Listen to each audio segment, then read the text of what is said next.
Hello, viewers. This is Dr. Kamar Shima. I am the Executive Director of the Sanober Institute, and today we have a wonderful panel to have a conversation on the election 2024. Are we going for a national healing or divided nation? We have with us Mr. Yaqub Khan Bangash. He's a historian of modern South Asia and he was a Fulbright Fellow at the Mittal Institute, and his research interests are in the emergence of Pakistan as a post-colonial state with the broader interest in decolonization, modern state formation, formation of identities, and the emergence of ethnic and identity-based conflicts. Other than Dr. Bangash, I have with me Mr. Adnan Amar, who is a very noted journalist and writes for the Nikkei Asia Japanese newspaper. Thank you very much, gentlemen, for your time for the Sanober Institute. Thanks for having me. Thank you very Thank you. much. So today the conversation is very important in terms of election 2024. Are we getting for a national healing or we are being a divided nation? There is a recognition for the need for the national healing in the broader political landscape. Pakistan's national healing in terms of broader dialogue among stakeholders is what many in Pakistan and internet and in the world wants. So how to end this rising political tensions and how we can have a dialogue among the political quarters and whether this polarization is going to increase or decrease. Many people are calling that because this is not the election of a common man, this is elite versus elite.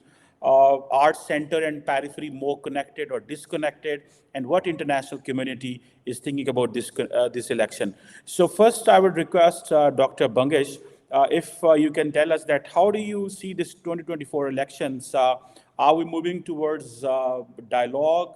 Are we moving towards healing, or are we getting more divided after the elections? Thank you, Dr. Chima, for this opportunity. And I think you have raised very important and pertinent questions. The first thing that I'd like to say is that, this election has been no different than any other election in Pakistan. The same allegations of rigging, the same allegations of voter fraud, everything. So it's the same thing over and over again. And I should say that, vote rigging isn't new in Pakistan. Vote rigging isn't new anywhere in the world. It happens in India. It happens in the US, where if you all remember, a decade and a bit ago, some votes in Florida weren't counted. So this isn't something that should surprise anyone anywhere. Democracy, as everyone says, is the best option we have, but it is not a perfect option, right? So I think we need to understand that democracy is not the answer to everything. It might be, as Benazir said, the best revenge, but it is not the answer to everything. It is the best possible solution we have at the moment, and it always kind of goes back and forth. So I think that's a very important thing to remember. The ground reality of this election that we have is, of course, we have a divided house. It is very clear that we are a divided country, but most countries at this moment are divided around the world. There's the rise of populism, both in the West and in South Asia. So again, Pakistan is suffering from that too. But if you look at the election results, remarkably, and I would say that this has not been really highlighted, they are more or less the same as the 2018 elections. In the 2018 elections, the PTI was the largest party, followed by the PMLN and the People's Party, and this is exactly the same thing now. Now, of course, the PTI doesn't have the bump it had in 2018. That bump has shifted to PMLN. People's Party has improved its tally a little bit, and that's about it, right? So it's the same election. So we are as divided as we were in 2018. There is nothing new there. The only new thing, of course, is that the 20 million young voters that have been added in the last 5 years, they think that this has never happened before. They think that this is something very new, whereas this is completely normal in the Pakistan political scene. So with that, your major question, where are we heading towards? I think we are heading towards a very complicated bit, because the difference now is, so, I've spoken about how similar things have been to the past, but there is one difference. The one difference is the existence of the PTI in 2018 and also now. And what is the difference? The difference is that the PTI has two very important facets that no other political party has. The first facet is that the PTI has a very strong self-righteous stance, which basically says we are right and everyone else is wrong, right? Of course, every political party hates another political party, but the extent to which the PTI has it is kind of dramatic.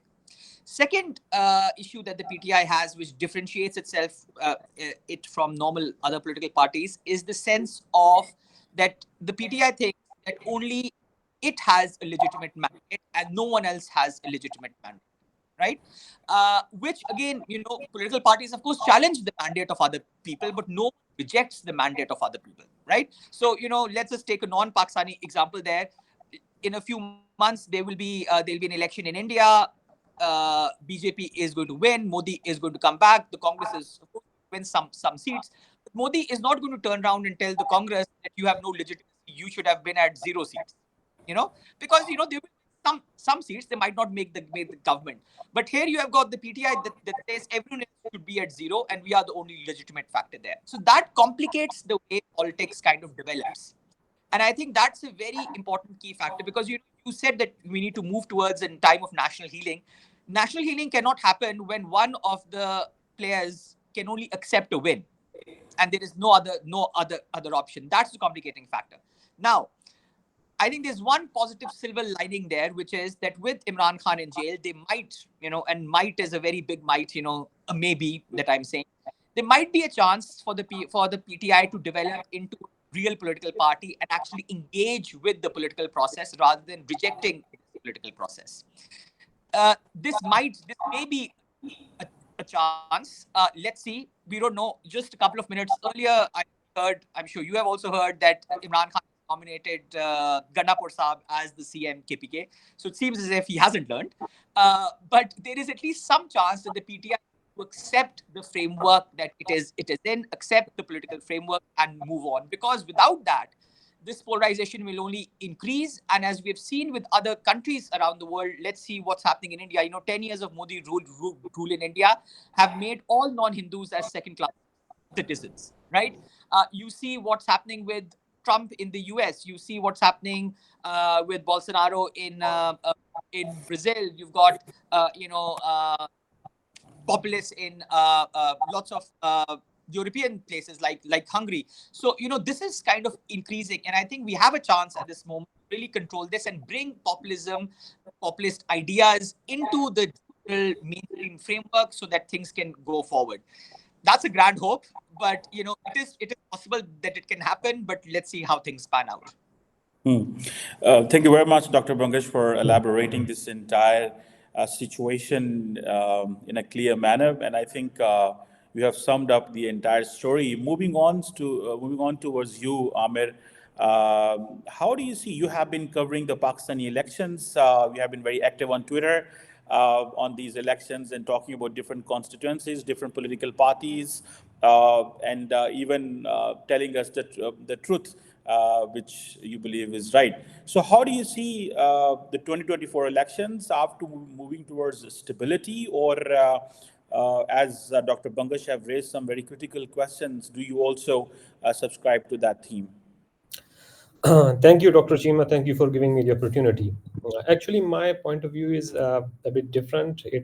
I think these elections were the most rigged elections, at least in the recent times.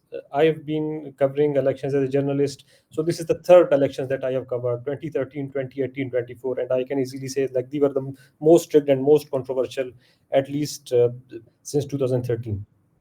And from 2008 onwards, when Musharraf's dictatorship was over and we had a transition to the democratic political system, and then there were 18th Amendment, then there was some sort of so we had a new political order where at least assemblies completed their terms. And then starting from last year, the constitution was violated for the first time. Like the elections were not held after 90 days. And so in KP and Punjab, and so we were thrown into some sort of a constitutional as well as political crisis.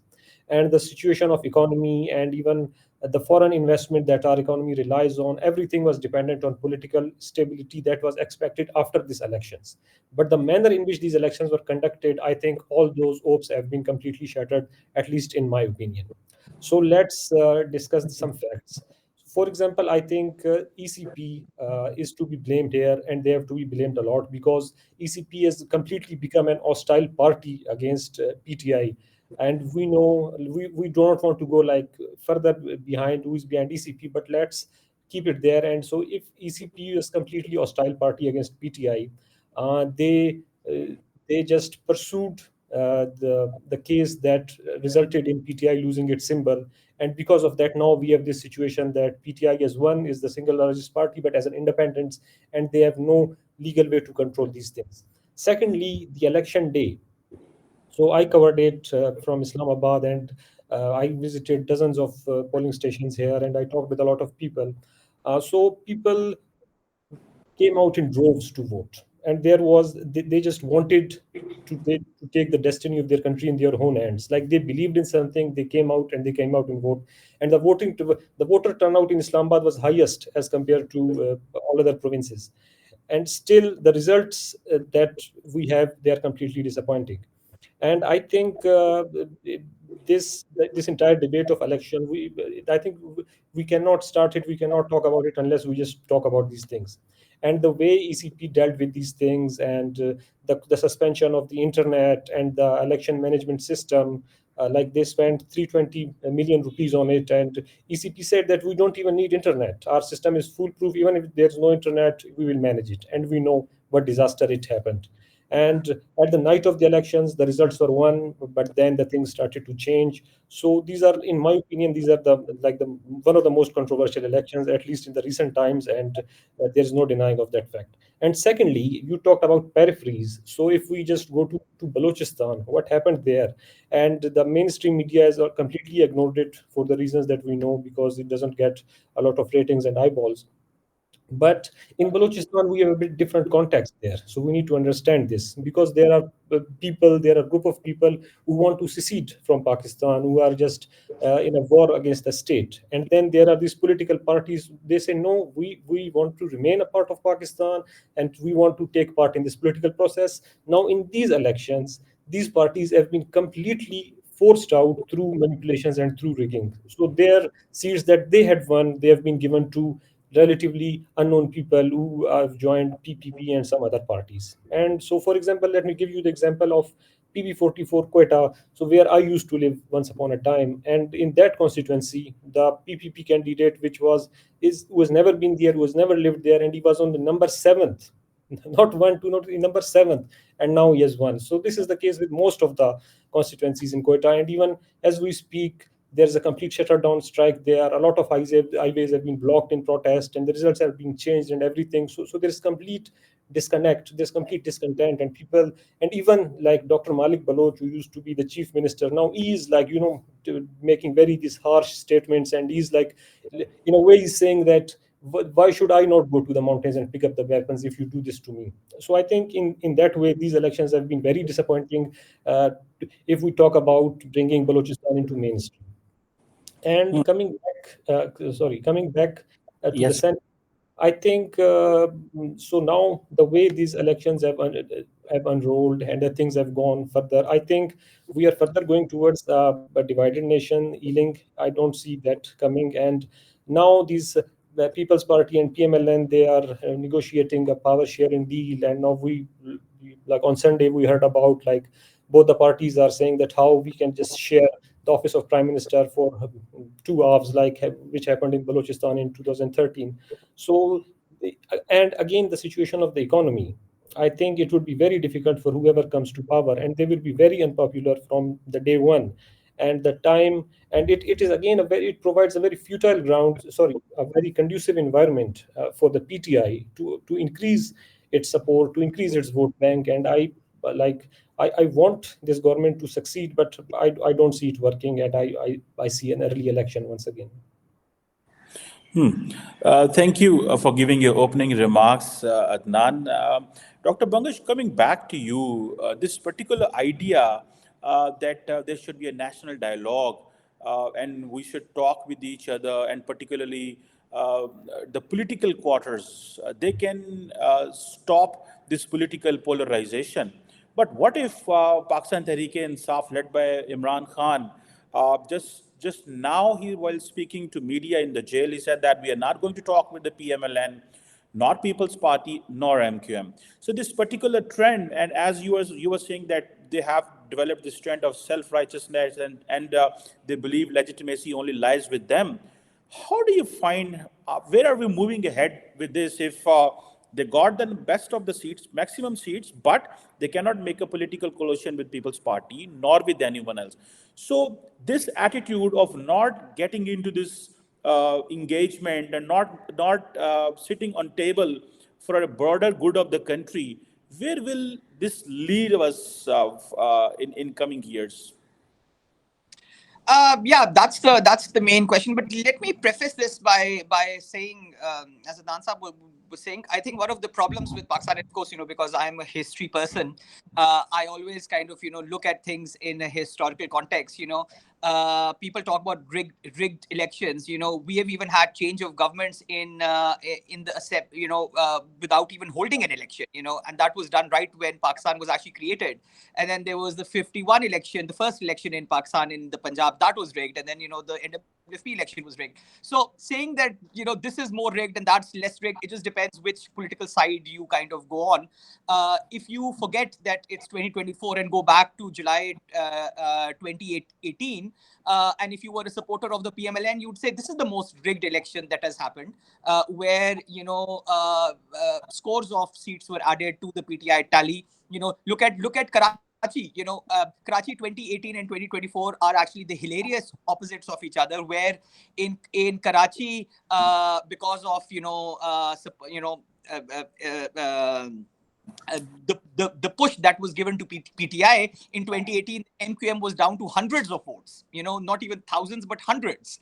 And now the MQM is on top. So I think one needs to really understand that no election anywhere in the world, again, this is not just a very specific Pakistan thing. No election is held in a vacuum. And I think you cannot disengage the 2024 election from the 2018 election. The whole project to dislodge democracy and complicate it began in the 2018 election, where the establishment kind of pushed a political party. And that is what we are dealing with today. So it cannot just be seen and saying, oh, 2024 happened, but then, 2018 just didn't happen. If a wrong began in 2018, another wrong, of course, has been done in 2024, but that does not mean that 2018 was right. And I think that is where the crux of your question lies, that you need to have the PTI develop into a political party, into a party that not only just thinks about its own self and its own survival, but thinks about the country. I'm quite sure all of you remember there was one of the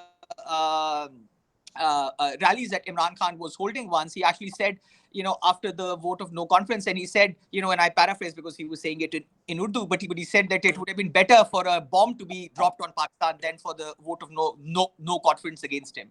Now, what kind of a mindset is that? That's a very specific kind of a mindset where you think if you are not there, the country shouldn't exist.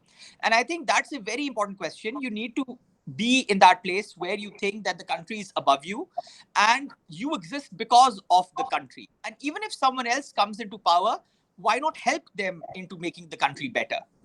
At the moment, the PTI is the largest party. Let's add 20 seats to them. Let's add 30 seats to them, bring most of the rigged ones back. It will still not have a majority, right? So that means it will have to work with someone else. And I think that's a very, very important point, that if you are unable, unwilling, and just don't understand why working with someone else is important, then the country can't move forward. And I'll give, again, we love to compare ourselves with India. Look at how the BJP does it.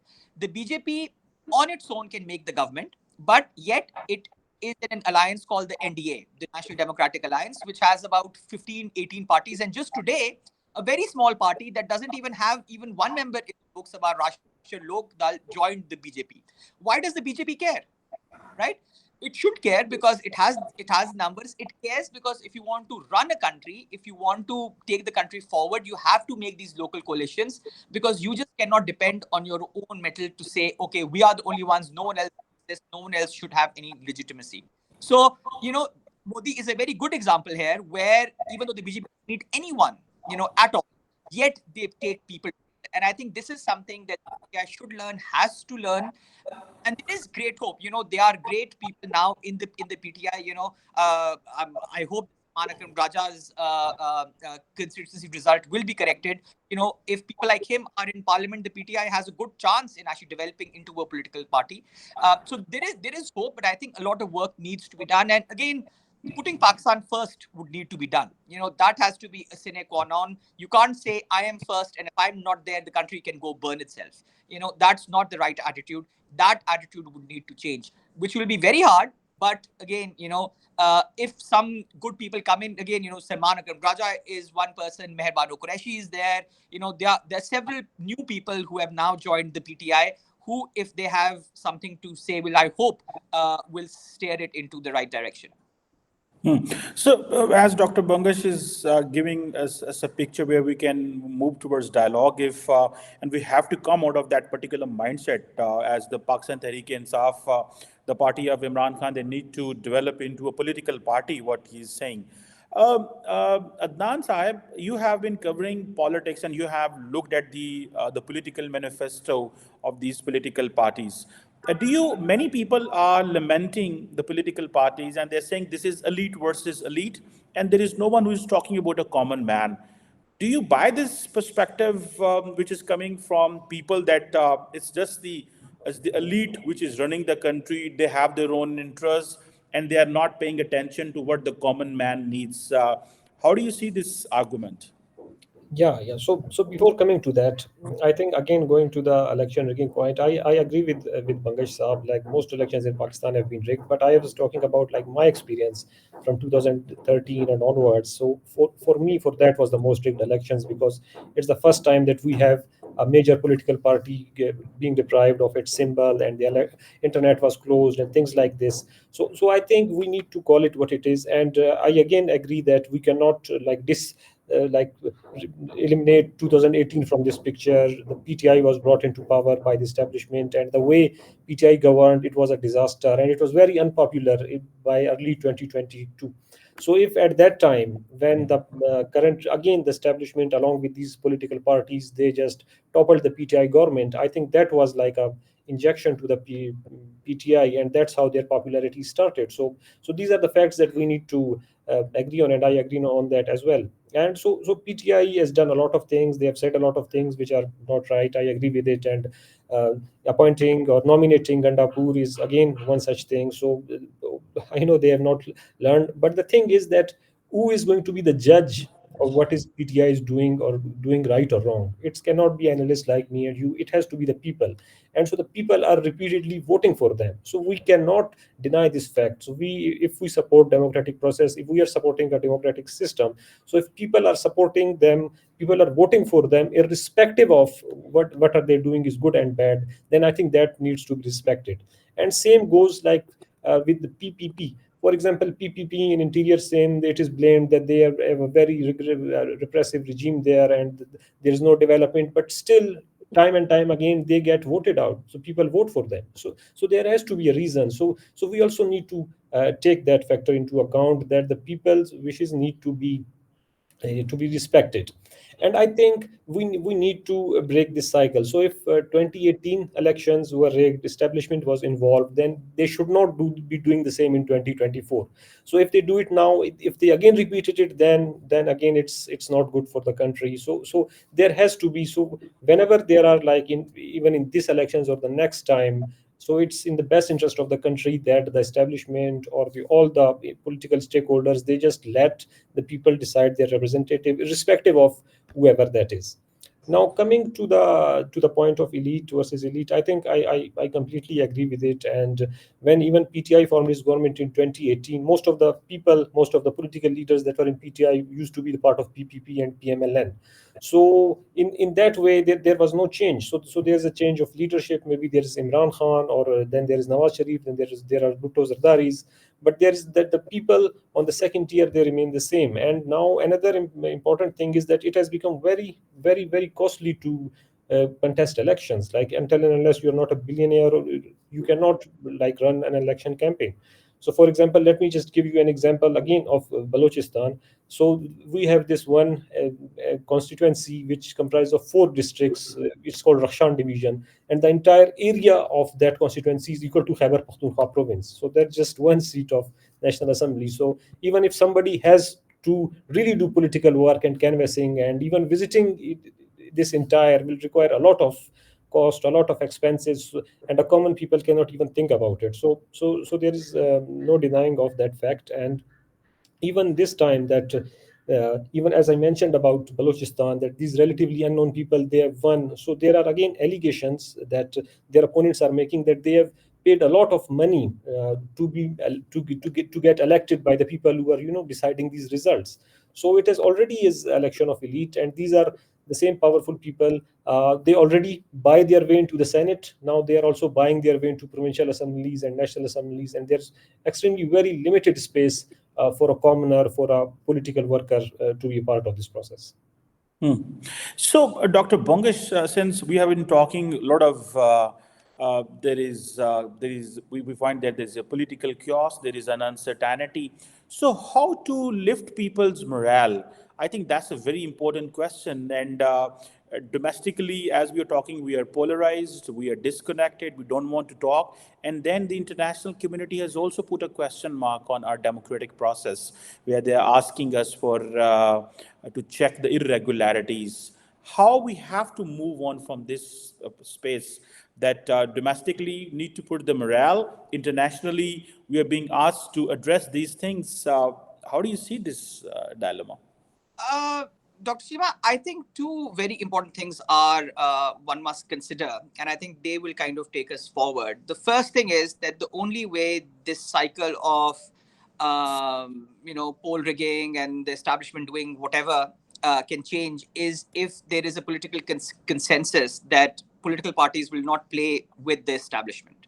And this again, as a historian, I would emphasize this takes me back to not that far, to 2006, the Charter of Democracy between Benazir Bhutto Shahid and Nawaz Sharif, because both of them had played with the establishment and played against the establishment, and they'd learned the lesson. Now, that Charter of Democracy continued up till 2018, when a political force was created to counter all of that. And from then onwards, things began to fall apart, and they are already, falling apart further. But something like that needs to be done now.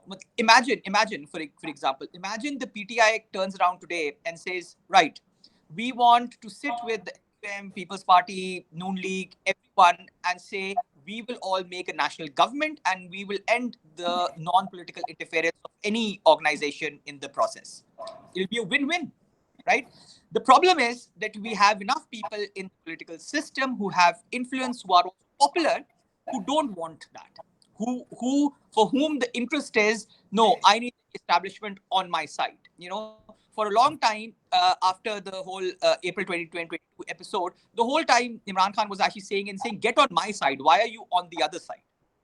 It's not that get out of the process, right? So unless political parties agree and say get out of the process, let politicians deal with politics and make policy, this is not going to happen.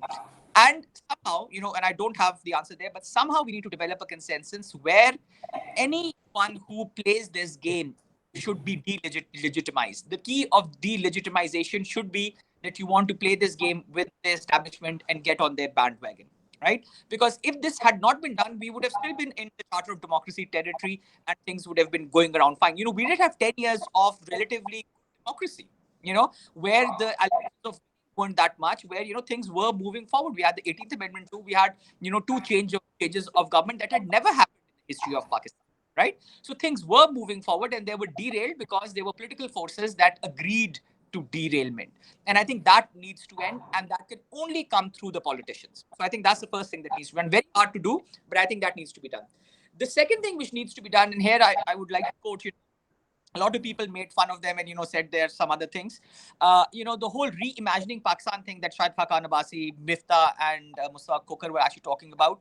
Whoever kind of came up with that, we need to reimagine Pakistan and how we are going to run it, and that is where the people need to come in, right? Politics is always a game of the elite. It's kind of a misnomer. Where in the world is politics not the game of the elite? Where? Democracy is the elite, right? So to say that the common man has a direct voice, nowhere in the world does the common man have a direct voice. Nowhere does it say that in a constitutional government, the common man has a direct voice. So this is something that we have again made it up. Feel good about this.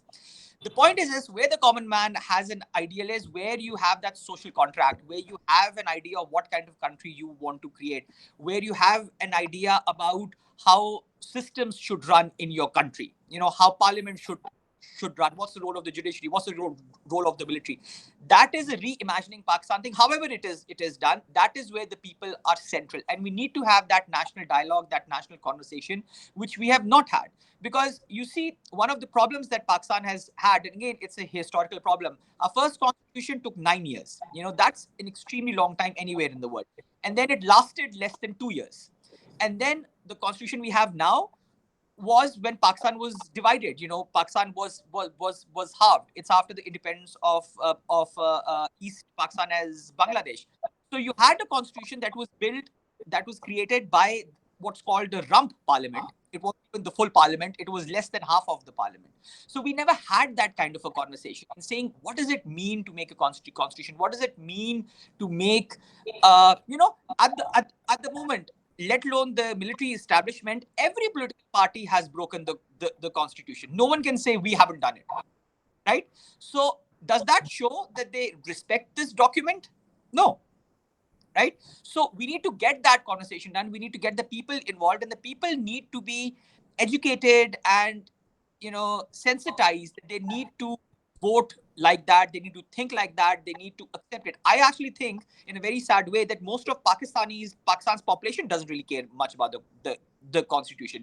You speak to a PTI person, they'll say, oh, Imran ignoring the constitution in April 2022 was completely fine. You speak to a New League supporter, they'll say that, not having elections in 90 days was completely fine. Doesn't really matter.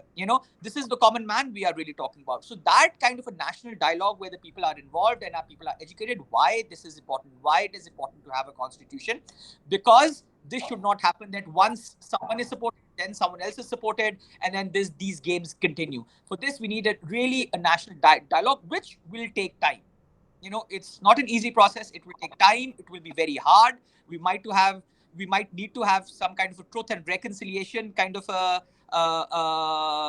program where all of this needs to be done. And Adnan Saab talks about talking about Balochistan. Again, bringing Balochistan into the national dialogue is very important, because what we do with the periphery is we control it to such an extent that everyone believes whatever they want to believe. If you speak to a Baloch nationalist, and especially those who want independence or something, they've come up with the most ridiculous of ideas. Because no one talks to them. No one listens to them, so they come up with kind of absurd ideas about Baloch independence. I've worked on the history of Balochistan, and you ask a Baloch independence supporter and saying, so why should Balochistan be independent? What's the reasoning behind it? So they'll say, oh, this happened and that happened, and this happened, they took away this mineral, that mineral. And I was like, okay, where were these minerals? Where are these? They wouldn't know the details because they've just been fed certain things. In the same way, the other side has been fed certain things, that these are all anti-Pakistan people. Don't talk to them, right? Kill them, don't engage with them. We need that kind of a broader engagement, because everyone who is in Pakistan really wants to be in Pakistan, because also no one else wants to take us. So we need to have that internal kind of a dialogue to really think about what is this country about and where is this going. And I think unless we have that kind of a national dialogue, politics will be this ping pong game that will go on. Absolutely right. And moving on towards you, Adnan Sahib, the people of Pakistan, they go for voting, they go to the polling booth, they believe in democracy. But at the end of the day, it's the political class which go and want to make a deal with the establishment. That's a reality. So that's what they are calling it, a democracy. Okay, that is the situation. But asking you a very pertinent question, that how to build and bridge this gap between the center and the periphery. Particularly, we have seen some protest in Balochistan and in Khyber Pakhtunkhwa. What would you suggest and urge the authorities that what mechanism should be adopted that the center and periphery more they need to talk more, and when the biggest political party in the country doesn't want to talk with anyone, what the periphery should do to engage more with the center? What recommendations or what will you say on this? Yeah, before going to that, like I also would like to address the point that how we can bring this the cycle of the poll rigging election after election. And it's true that one party or the other always goes to the establishment and they wanted support, and Imran Khan wanted to do the same thing. But I think I don't blame the politicians for it, because even if they all of them come together, then a third force will be created against them, which happened in the case of Imran Khan. So there is to be extent we can believe the politicians. So because of the way, again, if we go back to the 40s, 1947, we have this very powerful army and they have an oversized role. So as long as we don't really talk about that, and as long as that interference is not controlled, I think the politicians alone, even all of them, can come together. Again, a third force can artificially can be created to disrupt the process, and Imran Khan is just one example. So I think that's a reality that we need to take into the account. And secondly, as far as national dialogue is concerned, again, I totally agree with it. And the answer to your question is also related to it, that how can the Balochistan or peripheries, how can they be engaged? So I think why Balochistan is like this, or all the problems that it has, it is because of the federal design of Pakistan. Because Balochistan, as very for any political party, there is no incentive to invest in Balochistan. It just has 16 seats in the National Assembly, and although it has equal representation in Senate, but Senate is not empowered. So what there can be two ways that this problem can be resolved. Again, that can happen through a national dialogue. All the political stakeholders in the country have to agree. First is that we can empower the Senate. It should have the financial powers. And secondly, then we should have direct elections for the Senate, and then somebody from Senate can also be elected as prime minister, just like in India. And secondly, I think this might be like a politically like a polarizing thing to say, but I think we need to divide Punjab in at least three units.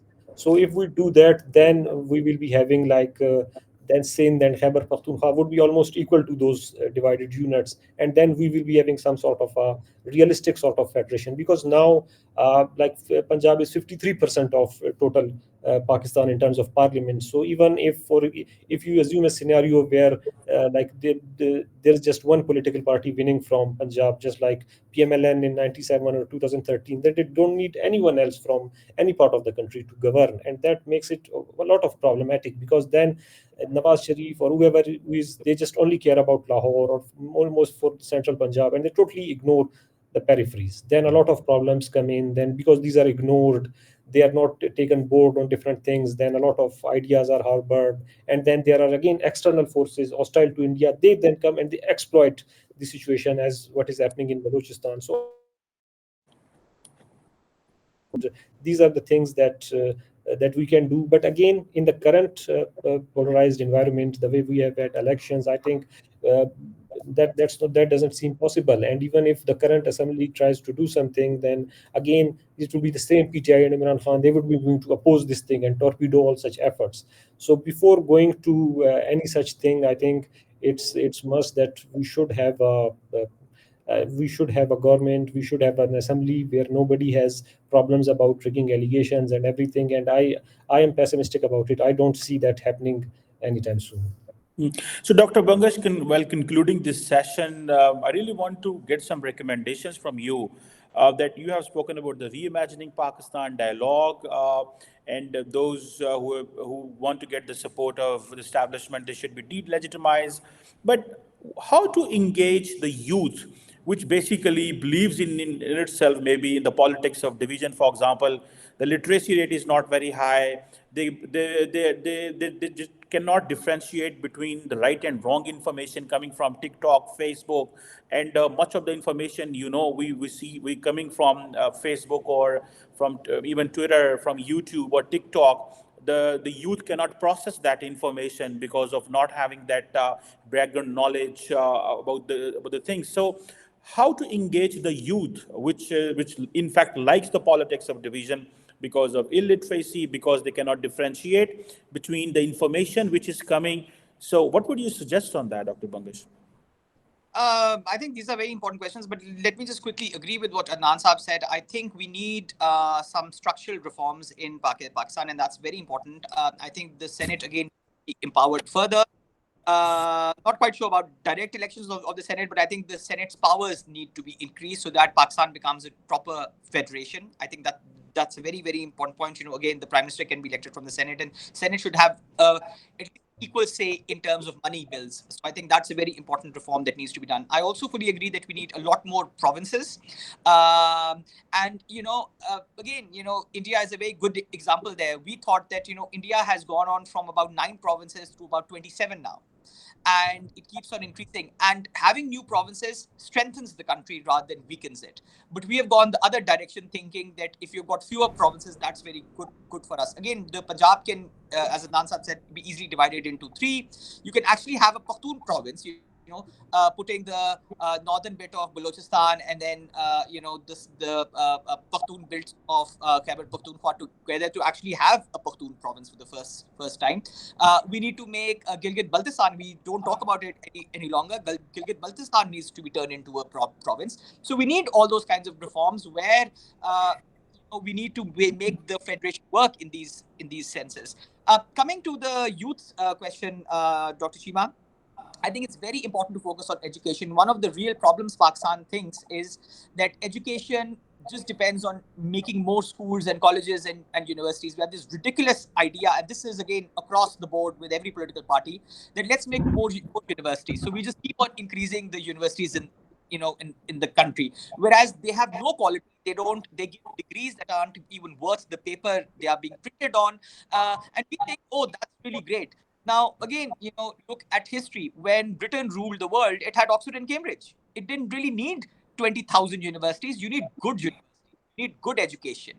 If the youth going to these universities aren't educated about their own country, about their own history and culture, what's the point of having 50,000 universities? You need to have it would be much better for Pakistan to have 20 good universities than 200 bad universities, because bad universities lead to that kind of bad education that you're talking about. So I think what is very essential is we need education reform that focus on quality rather than quantity. And I think that needs to be really dropped.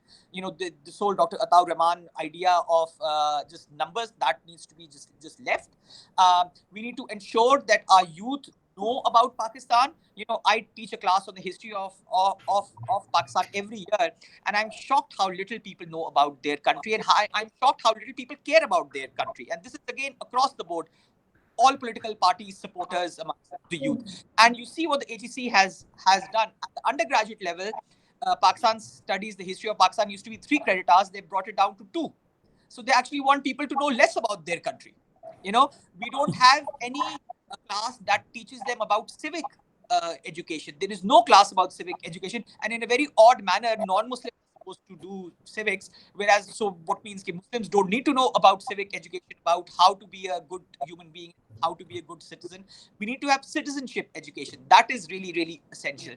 And I think unless we have these kinds of critical courses be a part of every discipline, we won't be able to move forward as a country. And I think the time is nigh, because what we are doing is we are giving degrees that aren't worth it. And that actually will create more strife amongst the youth, because they will say, oh, I've got a degree.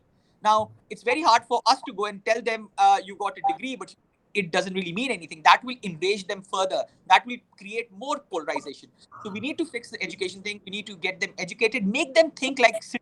None of our youth know what a citizen is. What is it supposed to mean?